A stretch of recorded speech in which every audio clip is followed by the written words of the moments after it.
Hello, this is Michel Leviathan Sorbet and this is a new episode of Wojennik TV. Today I'd like to bring you to London and to Westminster, where we will become part of an underground agency trying to stop a potential cataclysm which can engulf entire Earth. So we will unbox today, or rather we will open the box of one of the games published thanks to Kickstarter a few years ago, and this will be the unboxing of the Shadow Over Westminster. This game was published in 2015 thanks to a successful Kickstarter campaign launched in 2014. The objective, the goal was to gather $26,000 and finally the campaign closed with $33,000 paid. So this is not an impressive amount, especially if we compare it to projects launched nowadays, but it was funded, so it was a subject and a game interesting enough to attract the attention of potential players. The game was published by CounterClockwork Games, a company launched by Robert Huss, who is a designer with an interesting background because he was a teacher in Japan for a few years where he already designed and played several games. Those games seem to be absent from BoardGameGeek because while looking at Robert Huss' profile on BoardGameGeek, I found only 2 titles. No titles published or launched in Japan, so his actual game achievements are quite larger than BoardGameGeek might suggest. This is a cooperative game for 1 to 4 players. The time of play will be somewhere around 60 minutes and the minimum age of the player is 14 or higher because it is supposed to be a horror game. Is it really a horror game, and how the components of this game look? I'll show you right now. Here is the box of the Shadow Over Westminster. As you can see, the box cover quite attractive, quite interesting, very dark. We can see Big Ben, so instantly we know that we'll be playing a game set in London. We get also a monster face somewhere here on the background, so with the additional description that this is a modern horror adventure game, we know that this will be quite dark. On the other side of this box, we can read about the setting. We get another hint that the game will be set in London. We can also take a brief look at some of the components, at the smaller, at the bigger cards, at the board, at the miniatures, and at the list of the components. Now, when looking closely at those elements, you see that those miniatures are painted on this picture, but inside we will find unpainted miniatures, so it's important to know that those come unpainted. Now let's take a closer look at the content of the Shadow Over Westminster. Firstly, we get the rulebook. The rulebook, as you can see, is printed on a shining paper with a yellowish background. It's in color. It has firstly a list of the components that we will be using, then an explanation about how to prepare the game, about the basic concepts, about the locations which are located on the board, about the cataclysms cards which change instantly the way that we play the game, and we also have a gameplay example constituted of a few turns, and finally a brief history of the agency. Now this is not part of the rules, those are not rules. This is in order to increase Chrome, in order to give you a better feeling of the setting of the game and to present you better the universe of the Shadow Over Westminster. Finally, also a big thank you to all the Kickstarter backers with the full list of those people who backed the game on Kickstarter. At the last page we get the turn summary, we get once more the list of the components and some gameplay tips. The board, which is supposed to represent Westminster. Take a look at it. It's a mounted board, a square one, which is divided into different locations As you can see, it's difficult to see that we have a board representing a city, although this is an aerial view, so we have the Thames River, as I believe, some streets or some roads. But looking at this board, you do not have the feeling that the game is really set inside a city. Even though the locations are the underground, the warehouse, the museum, the agency, and the university. Each such location has a certain number of spots where our agents can be placed, a certain number of spots where cards will be placed, and a certain number of spaces where darkness tokens will appear during the game. The top part of the board is as follows. Here you have the university, the museum, in which we will be trying to acquire artifacts. In the university, we'll try to increase our knowledge level in order to have more cards in our hand, in order to activate our master ability, or in order also to flip the cataclysm card, because at the game's start, this cataclysm, which will be placed on this darkest part of the board, will be flipped in such a way that we will not know what sort of cataclysm it is. In the Shadow Over Westminster, we'll be using a lot of different cards. Firstly, we have the big cards, which will represent our agents. 4 cards, to be precise. The Templar Chosen, the Illuminati Shadow, the Rogue Watcher, and the Outsider. Each player will receive one such card, but then we can also choose from 2 different options, because we have 2 different sides with different capabilities. So the miniature and the card will be the same, but we can choose which side of it to play. Each character will have a permanent capacity, which is activated from the game start, and a master ability, which is available if you unlock it, increasing our knowledge level in the university. The second type of big cards are the cataclysm cards.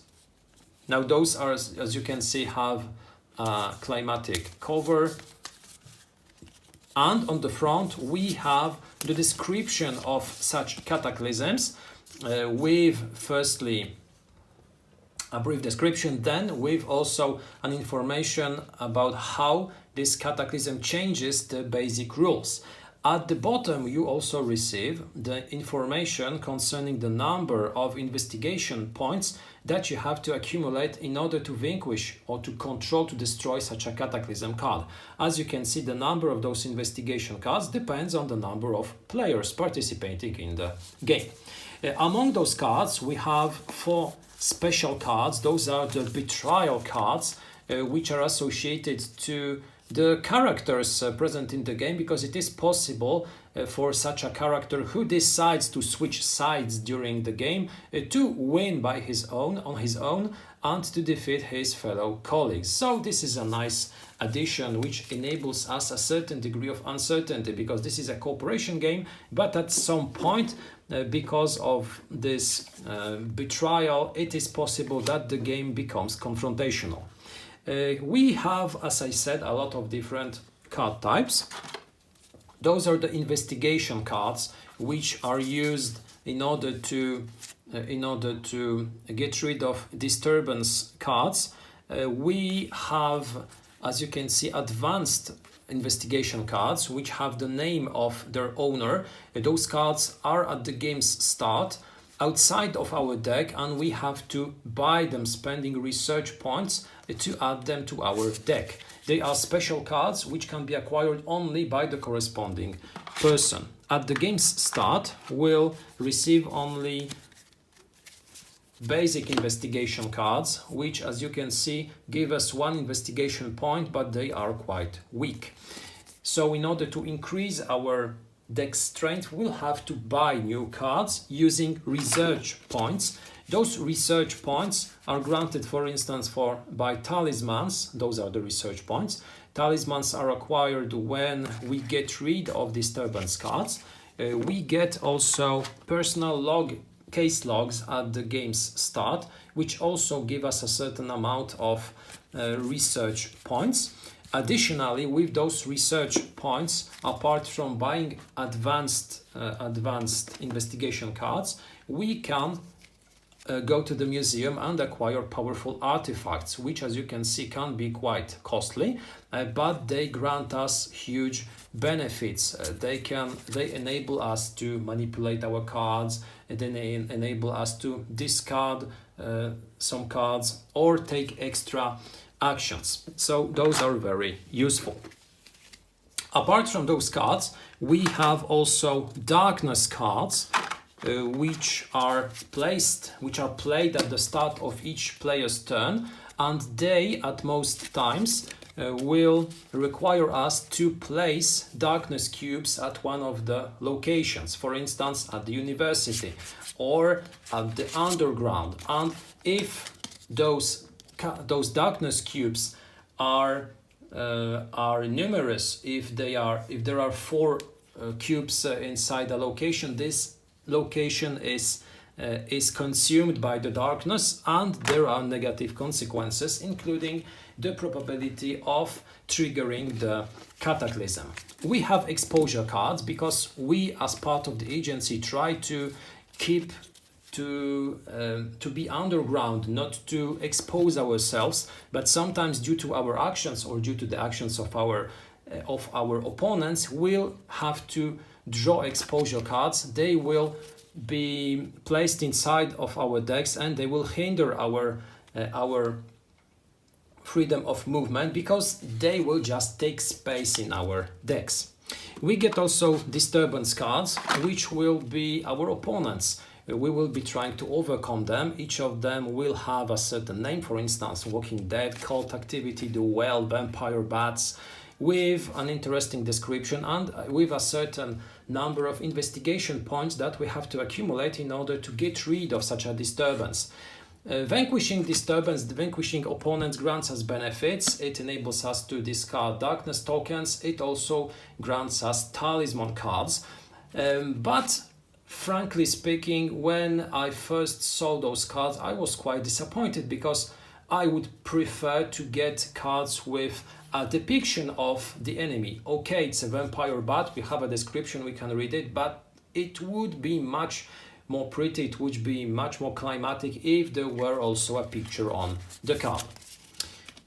And apart from that, we receive also some tokens. We receive one white, which will be placed at the university, and the black ones, which will be used to track darkness at different locations.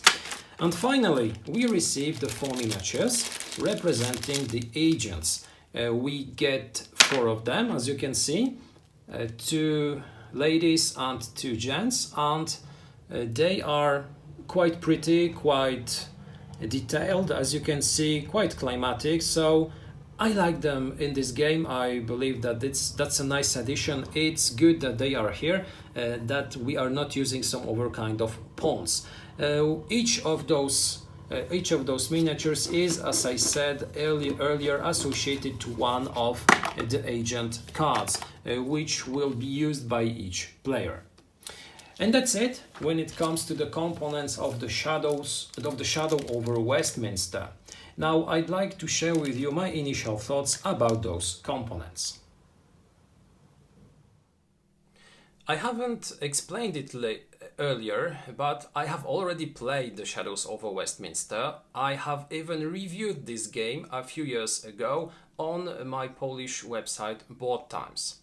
At that time, I had already given my opinion about this title, but now I decided to bring it back both to my table and to my new YouTube channel in order to present it also in an English review, because my review was a written review in Polish. Now I present it on my channel both in Polish and in English.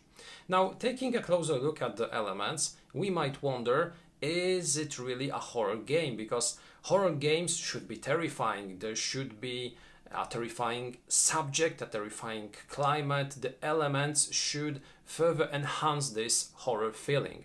Looking at the Shadow Over Westminster, I do not have this feeling. I do not see components which would increase this horror feeling. Yes, we have some descriptions on the cards. Yes, we have some darkness cards. It's supposed to be dark. It's supposed to be full of shadows, but in reality, it is quite light. The illustrations on the Cataclysms cards are great. I like them a lot. This is great that those cards had their own artwork. But the Disturbance deck is only composed of cards with text. We have no pictures, we have no artwork on them. So when drawing those cards, when facing those opponents, we do not have this feeling of being in a struggle between good and wrong, between representatives of an underground society trying to overcome terrifying monsters. I absolutely had this. I absolutely didn't have this feeling. But I'll tell you more about it during a future review. Now, it's just a matter of perception, but in my opinion, this game the designer wanted it to be a horror game.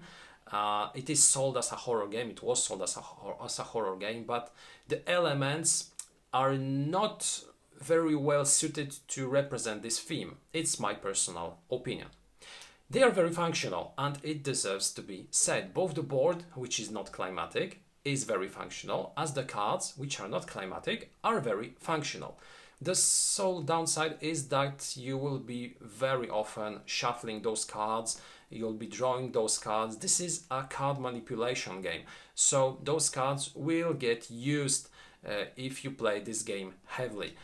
You should sleeve them. I didn't do it. I regret it because some of them are already used, which is also a hint that I played this game a lot. And I will tell you more about it during my future review.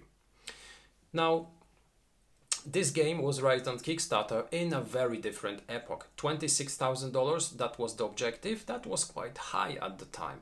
But $33,000 nowadays is nothing. It's a very small amount. Looking at some projects who gather 150, 500Ks or even 1 million, one of two during campaigns is something which really makes people expect a lot from Kickstarter projects. So nowadays, if someone buys this game or acquires it knowing that this is a Kickstarter child, he might be disappointed because of the quality of those elements. But of course, we cannot judge a game only by how it looks. We should always judge a game also by how it works.